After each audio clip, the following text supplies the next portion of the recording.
I've been a physical therapist for 16 years, and in that time, one of my special interests is treating the hip joint.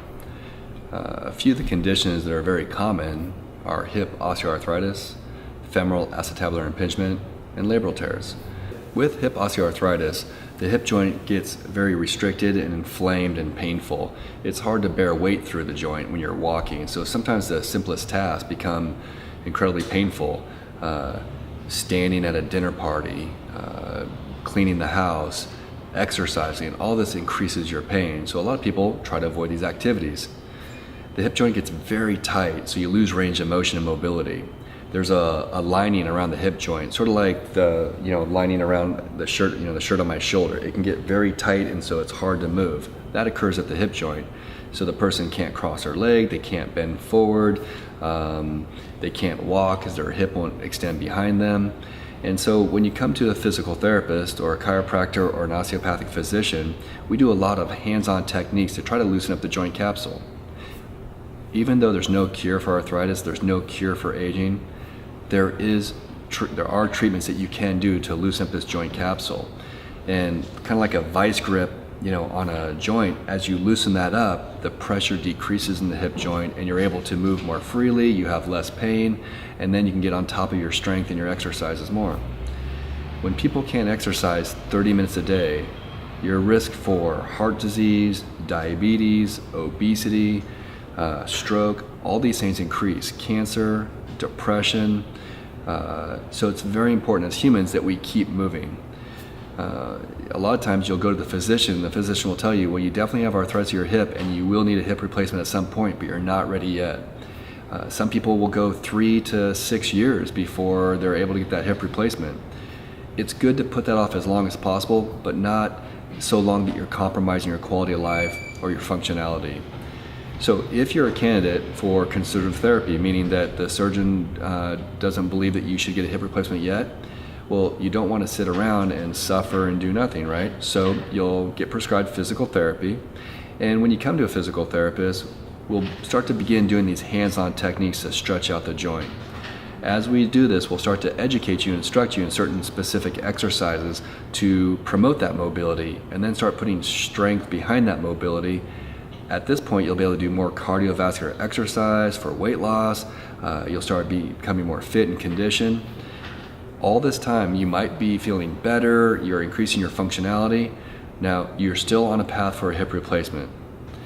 Even though you're improving your strength and conditioning, we know your hip is still degenerating. So the great news is that when you do therapy, whether you can put off the hip replacement or not and for how long, that all depends on the individual. But it's a win-win situation. You're either going to put it off and feel better, or you're going to be just that much more prepared for that surgery. Going into any surgery in better strength and conditioning is good for you. Now, when people come into the clinic and for treatment, oftentimes they're limited by insurance policies and how long they come to the clinic. Because there's no cure, you can't treat them indefinitely. So oftentimes some people come in once a week for 6 weeks. Sometimes you might come in twice a week for 4 weeks. It just really depends. Our job is to help you get that hip moving, help you keep it moving, and teach you an independent home program to keep performing.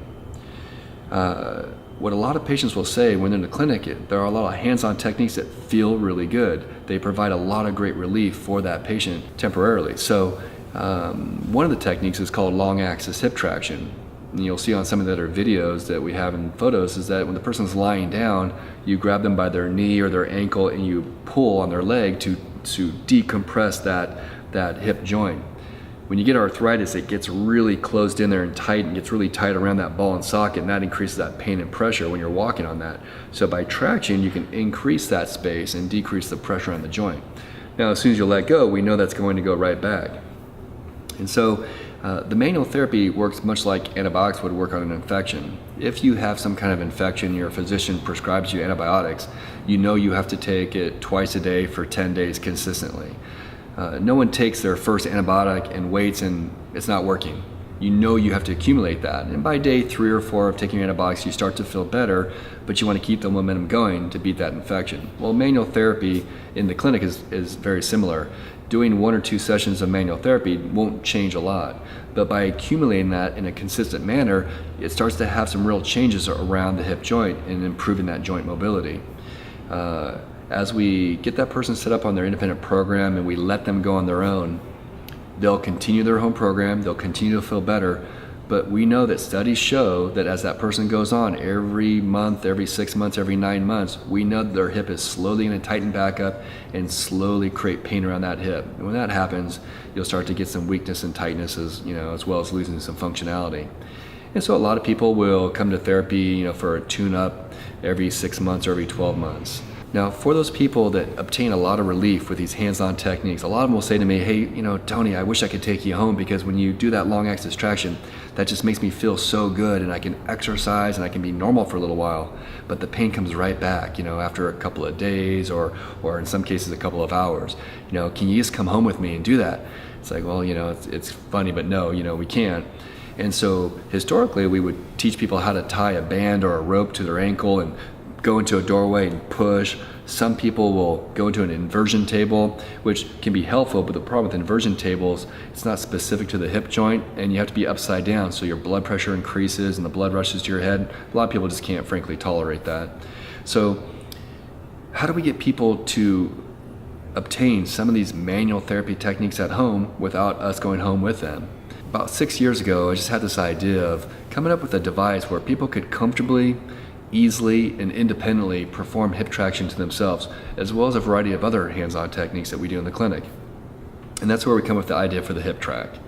So the hip track replicates this technique called long axis traction. It provides great relief, it's simple to do, and it just allows people to, feel better to get moving. What are the benefits of feeling better and getting moving? Like we said earlier, reducing those risks for comorbidities. Taking narcotics and NSAIDs on a daily basis, getting moving to decrease your weight, to improve weight loss, to decrease your chances for cancer, heart disease. The benefits are great, and at the very least, just preparing you better for that hip replacement surgery. So the hip track, we came up with the hip track so it could be portable. People could take it traveling with them. It's small and sleek. It'll fit underneath their bed. They can use it on the floor. They can use it on their bed. It's very similar to historically when we use these cervical, neck traction devices and lumbar traction devices when we're treating bulging disc, herniated disc, and sciatica. Those have been around for decades with great commercial success. We've never had a device that could specifically decompress the hip joint until now. So what we do is we treat people in the clinic and then we send them home with a hip track to serve as an extension or supplement to their home exercise program. In this manner, they're more compliant with their home exercises, they're taking less medication, and they're able to stay mobile and functional longer, leading to their hip replacement. For more information on the hip track, contact us at 503-719-7775, or you can email us at info@medrock.com. That's MEDROCK. Thank you.